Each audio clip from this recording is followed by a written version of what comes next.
Hey, I just got home and realized there's something really important that I forgot to mention. Stay to the end of the video and you'll hear a scoop about the attraction that nobody actually knows straight from one of the ride designer's mouth when I met him while riding earlier today. So stand by and thanks for watching. On with the video. All right, I got incredibly lucky. I'm here on day one of the testing of the Fast and Furious coaster. I'm gonna get on right now and show you the line. They're gonna take away my stuff when I get in, but after it's over, I'm gonna give you my thoughts and give you tips for the best way to ride and what to do with the lockers and the line and all the information you're gonna need on day one of testing of the Fast and Furious Hollywood Drift Coaster here at Universal Studios Hollywood. All right, so you can see people are riding the ride, and they're generally having a pretty good time with it. Now, here, let me, oop, there we go. So I'm in line. There's been a lot of different confusing information on where you're supposed to go and what you're supposed to do. As it stands right now, there is this little line outside, and I'm in it. And if you look, you can see how everybody's sort of standing in line here waiting to go in. So hopefully I can get on. They can shut it down at any time. And it's moving pretty quickly though, so I give them that. All right, and we are in. You can see that there is a single rider line, the express, and then the main entrance there. We'll go on in here. You can see that there's Fast and Furious videos on the screens here. As the first day. Now let's see, we're gonna get up here. I do have express, so I should be able to go through the faster side. All right, so this is the express line that I'm in. If you come over here, turns out that when you go through express, the lockers are pretty close. I guess that's the area right there. You can see some of the artwork from the film, Fast and Furious style stuff. Props. I don't know if those are real ones or they're made of. We're gonna go through the metal detectors, I think pretty soon. So now this is the meet point between the express and the regular line. And the lockers, I guess, are straight ahead. All right, so you can see here the lockers. It's kind of a free-for-all, and they're pretty serious. No phones or anything. So after this, I'm probably gonna have to put the camera away. Now you use your normal pass to open and close them. They are free. So let's see. You're supposed to just scan them, and they should open right up. Let's see. All right, so now I'll come here. Oops. There you go. So you come right. Oh, new rental. That's me being stupid, so thank goodness for editing. There we go. That's me, F4. So this is where I'm gonna be. And you can see the locker area, and I will report after I've ridden the attraction. Lockers are actually double-sided, so after you ride, you just come over here, and you grab your stuff out the other side of the lockers. So I'm gonna go through here, excuse me. It's kind of a crazy show over here. But you can see here's some of the other lockers. So you just go scan your ticket and you're good to go. And then you walk right out pretty much to where the line started. And there you have it. So I've ridden the ride twice now, and I have thoughts. Let's start with the most important. Yes, it's a really good coaster, and it's a lot more fun than I thought it would be. It is not as crazy as you might think. The spin is controlled, and the drifting is really fun and unique. It's unlike any other coaster you've ever been on.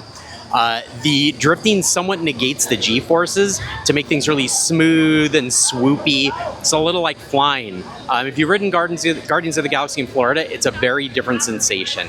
And it's really, really a lot of fun.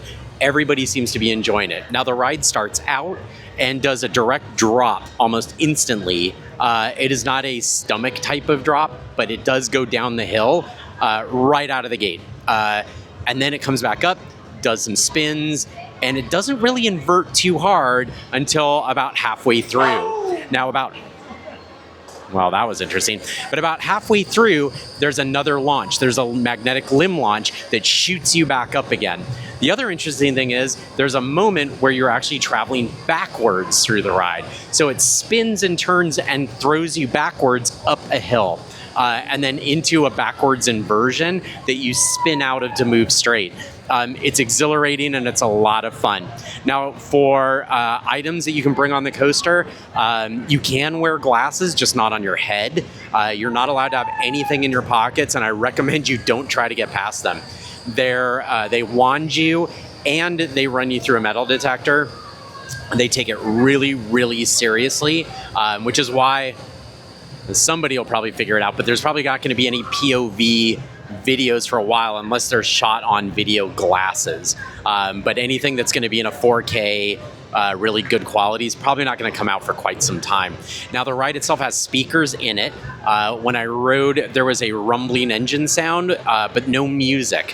When you take off out of the gate and start, it goes vroom, vroom, and revs up. Louder and then pushes you out the door. So the only audio throughout the ride as it is right now for the previews, I don't know if they're planning on having music, but right now for the previews is that audio revving engine sound. And it does go up and down throughout the attraction based on how strenuous the attraction is at that exact moment in time. It ends, the last part of it is over the Starway. You invert and you point downwards where you're actually looking at the Starway and the queue for the ride itself, which is kind of a lot of fun, and it's a neat way of ending the ride. Now, I have some inside info since you've waited till the end of the attraction, because I was talking with one of the designers here, really great guy. I won't give up any bad secrets. He asked me to not tell anything too detailed, but it turns out that if you want the best view, you want to sit in the front seat. Not earth-shattering news, but it turns out that because of that drop at the very beginning, that's where you want to sit, is in the front, because you can see the whole San Fernando Valley in front of you.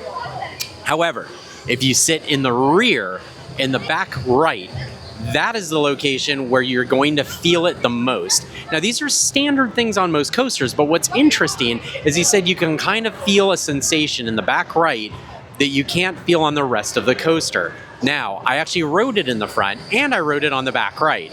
And my bummer problem is that my coaster wasn't spinning on the back right, because I was going straight ahead and it had locked in that position, whereas the cars in front of me were rotating. So I can neither confirm or deny that, but this is one of the designers of the attraction, so I would tend to believe him. He said that the ride has been a real unique attraction that they put a lot of heart and soul into. It shows. The ride is smooth, it is fun, and most importantly, and I think this will matter to a lot of people, is it a crazy, over-the-top coaster? Despite the way it looks, the answer is actually no. I was really worried that this would be a kick-your-butt kind of thing that I wouldn't want to do every time I was in the park. Fortunately, that's not the case. It's smooth, it's energetic, it's fun, and I don't feel dizzy getting off of it like I will some other coasters. Even Incredicoaster can kick my butt sometimes. This ride I got off of, and I was ready to get right back on it again.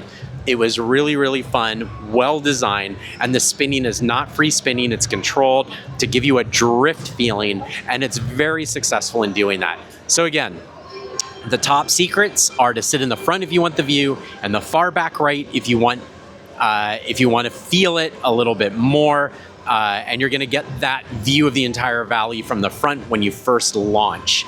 Other than that, I would say from the point where I dropped my stuff off in the locker to when I got on the attraction was about 30 minutes.